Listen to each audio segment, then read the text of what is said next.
Subscribe करें friend of student channel और साथ में ही बेल आइकन भी दबा दें ताकि नोटिफिकेशन आपको मिलती रहे। हेलो स्टूडेंट्स, आज हम इस वीडियो में पढ़ेंगे कक्षा 8 अध्याय 3 चतुर्भुजों को समझना, प्रश्नावली 3.1 प्रश्न 1, 2 और 3। इस अध्याय का परिचय मैं अपनी पिछली वीडियो में आपको पढ़ा चुका हूँ, तो उस वीडियो को आप ज़रूर देख लें ताकि ये चैप्टर पूरा समझ में आपको आ जाए। उसका लिंक मैंने डिस्क्रिप्शन बॉक्स में दे दिया है, तो आप उस वीडियो को ज़रूर देख लें। चलिए प्रश्न नंबर 1 करते हैं। यहाँ कुछ आकृतियाँ दी गई हैं, ठीक है। ये आकृतियाँ दी गई हैं जैसा कि आप देख सकते हैं 1, 2, 3, 4, 5, 6, 7 और 8, ठीक है। इन आकृतियों में क्या करना है, प्रत्येक का वर्गीकरण करना है, यानी बताना है हमें किसके आधार पर। ये यहाँ पर ए से लेकर डी तक जो ऑप्शन दिए हुए हैं, यानी साधारण वक्र इनमें से कौन सा है, साधारण बंद वक्र कौन सा है, बहुभुज कौन सा, उत्तल बहुभुज कौन सा, अवतल बहुभुज कौन सा है, ठीक है। तो सबसे पहले हम बात कर लेते हैं साधारण वक्र की।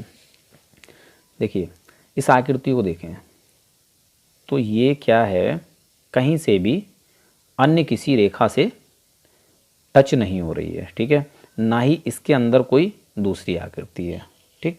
तो ऐसी आकृति क्या कहलाती है, साधारण वक्र। अगली आकृति देखें, देखिए ये भी क्या है, रेखाओं से बनी हुई है, ठीक है, और ना तो इसके अंदर कोई दूसरी आकृति है, ना ही कोई रेखा एक दूसरे को काट रही है, तो ये भी क्या है, एक साधारण वक्र।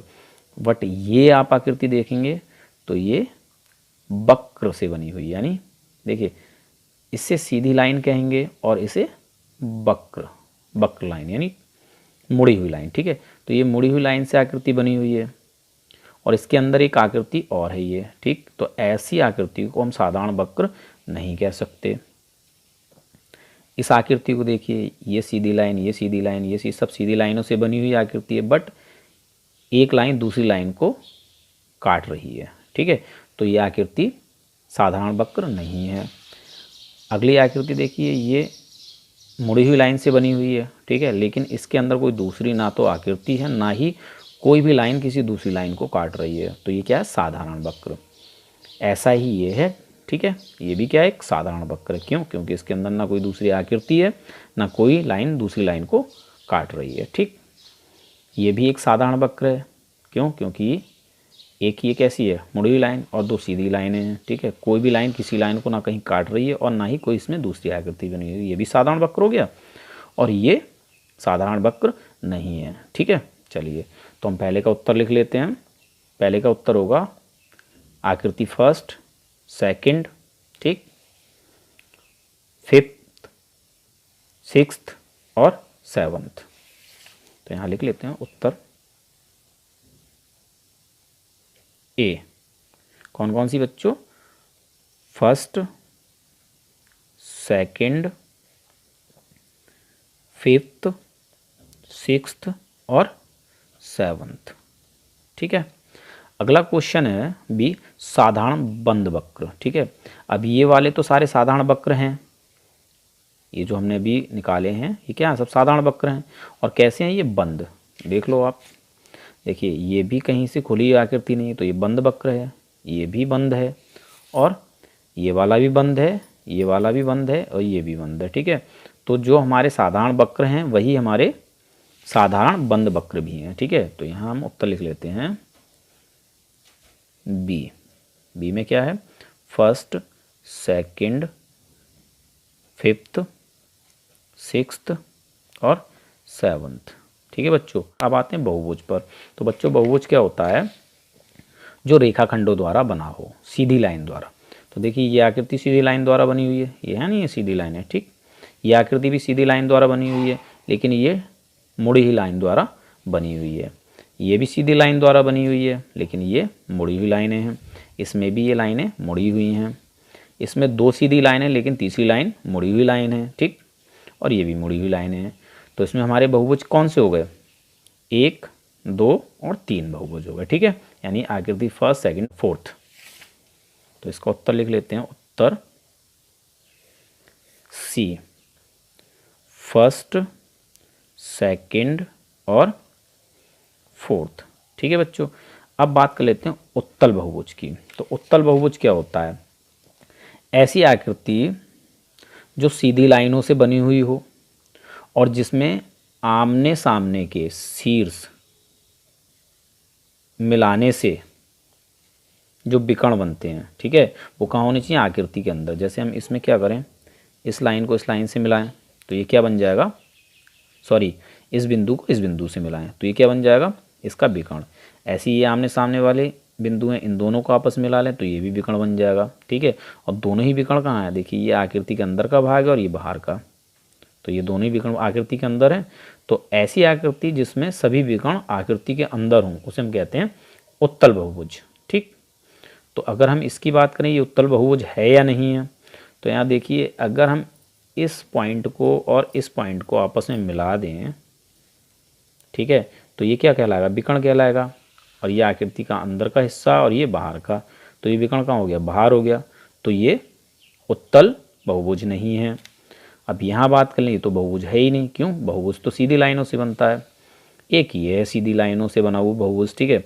तो अगर हम इस वाले पॉइंट को और इस वाले पॉइंट को आपस में मिलाएं तो ये क्या बन जाएगा, एक विकर्ण बन जाएगा। ये रहा आकृति के अंदर का भाग और ये है बाहर का, तो ये भी विकर्ण कहाँ है, बाहर, ठीक। तो ये भी हमारा उत्तल बहुभुज नहीं है। बाकी इनमें से कोई सा भी बहुभुज है ही नहीं, क्यों, बहुभुज तो सीधी लाइन से बनता है। तो इसका आंसर है हमारा सेकंड, ठीक है। तो यहाँ लिख लेते हैं उत्तर ई, सेकंड, ठीक है। अब आता है उत्तर डी, ठीक। उत्तर डी में है अवतल बहुभुज। तो अवतल बहुभुज बच्चों क्या होता है, जिसमें कम से कम एक विकर्ण बाहर आ जाए, ठीक है। तो यहाँ देखिए ये अंदर का हिस्सा हो गया, ये बाहर का हिस्सा हो गया, तो बाहर ये एक विकर्ण आ गया, ठीक। इसमें सारे अंदर हैं विकर्ण और इसमें भी एक विकर्ण बाहर आया है, ठीक है। कम से कम एक विकर्ण तो बाहर आ ही जाना चाहिए, तभी ऐसी आकृति को हम क्या कहते हैं, अवतल बहुभुज। और बाकी तो कोई बहुभुज है ही नहीं, ठीक है, जैसे ये सारी आकृतियाँ हैं, ठीक। तो हमारे इसका आंसर क्या हो जाएगा, फोर्थ,